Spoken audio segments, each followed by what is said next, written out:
Hi friends, welcome to my astrology channel. My name is Adetya and I am a practitioner of Vedic astrology. And today I want to talk about blank chart predictions. So it's like each ascendant bring its own combination with it. For example, the combinations for Aries ascendant are fixed because Saturn will only become the lord of 10th house and the 11th house, and this pattern is fixed. And we call this pattern as a DNA of that chart. Like for example, if we consider Mars is a beneficial Yogacarak planet for Cancer and Leo ascendant. So for Cancer ascendant, Mars becomes beneficial being lord of 5th house and the 10th house. And for Leo ascendant, same, it becomes the lord of the 4th house and the 9th house. So if we see any chart as a blank chart, considering no planet is sitting in any house, we can still predict the pattern of life for a native. Uh, because see, uh, promises for specific ascendant are fixed. These promises can be become fruitful, or it can negate the promises, depends upon the placement of the planets and the nakshatras in which the planets are placed. So I'll start today with the Aries ascendant. So for Aries ascendant natives, Aries comes in the first house. Aries represents cuts, surgery. Aries also represents self existence. So Aries ascendant coming in the Aries in the first house means there could be a chances of a prominent surgery once in a life done for the Aries ascendant natives. For example, they are going for hair transplant or surgery related to face that becomes prominent. And because Aries in the first house being these natives become very fitness freak and can involve in physical fitness and keep their health regime good depending on the placement of Mars, because the Lagna Lord is Mars, how the Mars is placed. So suppose if the Mars is placed malefic somewhere, then these promises can be also be negated, means this person will then not be taking care of his health much. So these are few promises, and I'll share the chart. I'll share the blank chart and show you like how the promises are being fulfilled. Yeah. So for Aries ascendant, Taurus is coming in the second house. Second house represents food, wealth. For spouse, for the spouse, this is eighth from the seventh house, means the spouse could have health related issues related to the food habits, because uh, from second house or from spouse is also Scorpio sign, which is also a sign of chronic illness, a sign of transformation. So this could show that the spouse get food related issues if they do not take care of that. Because again, from 12th from the spouse is the Virgo sign, a sign of litigation, diseases. And from 7, 6 is the Pisces sign. So all these signs shows that from the 7, 6 signs means Pisces is a sign of reputation, is a sign of losses, is a sign of hospitals. Even it is a sign of isolation, foreign land. So the spouse could face these issue related to the second house. So these promises can only be these promises are only promised for the Aries ascendant native. Gemini is coming in the third house. Third house means for these native, they could be fond of traveling, because Gemini is a sign of traveling, communication. They could be a very good communicator, being Gemini placed in the third house.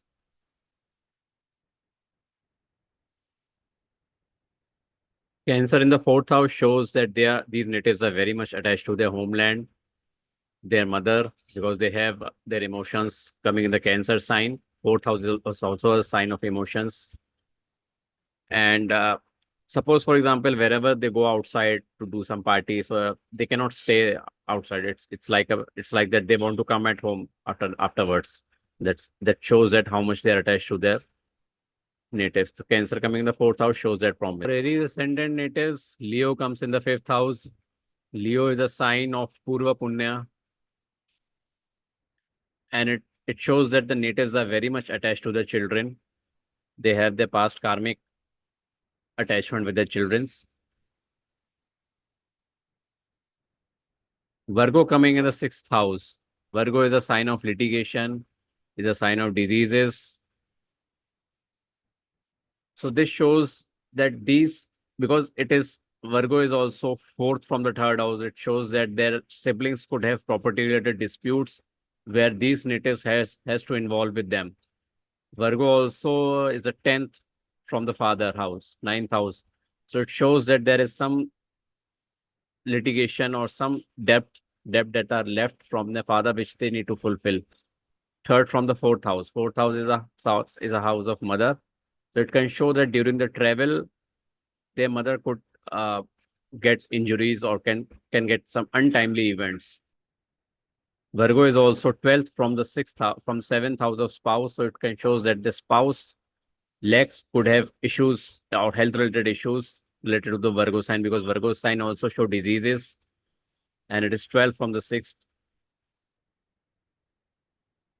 Libra is coming in the seventh house. It shows seventh house. Libra shows dual element nature. So these natives could have dual relationship, or even if the seventh lord Venus goes in the 11th house shows multiple relationships. If suppose Venus is in Satabhisha Nakshatra, so Satabhisha shows the multiplicity of the nature of its nature.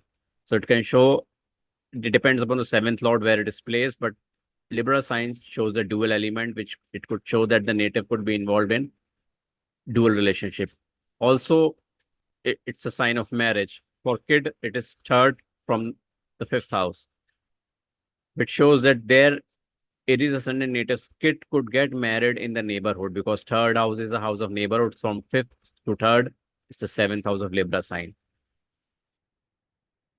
Scorpio is coming in the eighth house. Scorpio is a sign of suddenness, is a sign of chronic illness, it's a sign of transformation. It also shows a sign uh, of some serious illnesses. And it's a sign of scam. Scorpio is a sign of scam because it's also in the eighth house. So for these natives, if suppose Lagna Lord Mars is coming in the eighth house, it can show chronic illness related to the sign related to the Mars planet. Scorpio is again second from the seventh house. It could show for the spouse, second house of wealth. It could show some litigation or some inheritance issues. Eighth house is also inheritance for the Aries ascendant natives. So these natives could have issues getting inheritance from their family. Eighth house is also sixth from the third house, which could show that their siblings could have a serious illness or some chronic illness related to the specific so suppose if any planet is sitting there, then it could also negate the promises. If the planet is sitting positive, we can see that to the chart. If it is positive or negative, it will deliver the promises accordingly.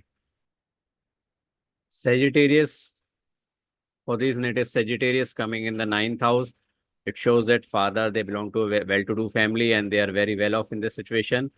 And because Sagittarius is a sign of respect, it's a sign of dharma. The father could be dharmic in nature. Again, for these natives, Capricorn coming in the 10th house. Capricorn is the career lord is Saturn here. So if the Saturn is placed well, then they could reach to the highest positions. And if the Saturn is sitting malefic, then it could give issues to their career. 11th house for Aries ascendant natives, 11th house is also it's a house of Badkesh, like 11th house for Aries ascendant Badkesh. So it can show that Aries Aquarius is also 7th from the 5th house. So it could show the obstacles in the kids' marriage, because Aquarius is Badkesh and is also 11th Rashi. Aquarius is also a house of cheating. So it could show that the kids the kids can be cheated in their marriage.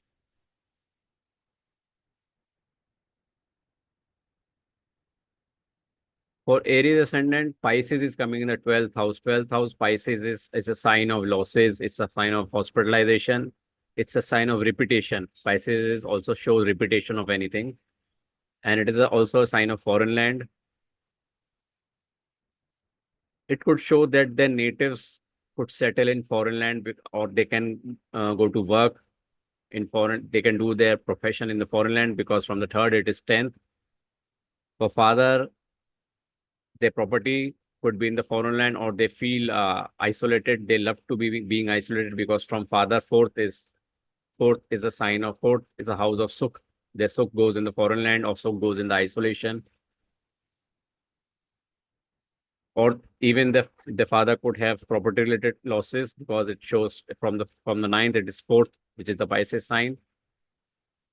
From seventh, I've already told it's from seventh to the sixth. It could show that the spouse, maternal uncle can take the last breath in hospital, because 12th sign is also a sign of hospitalization, or during traveling, or during abroad, or during it could show issues with the maternal uncle. So from sixth house, from the sixth house is a sign of Taurus, which shows for the father could get litigation related to the family wealth, because from the sixth house of litigation coming in the Taurus sign, Taurus shows the wealth, family, kutumb means their complete family environment. So from there they could get litigation related to the wealth. So from seventh house, so from the ninth house for father, seventh house is coming in the Gemini sign, or even for mother.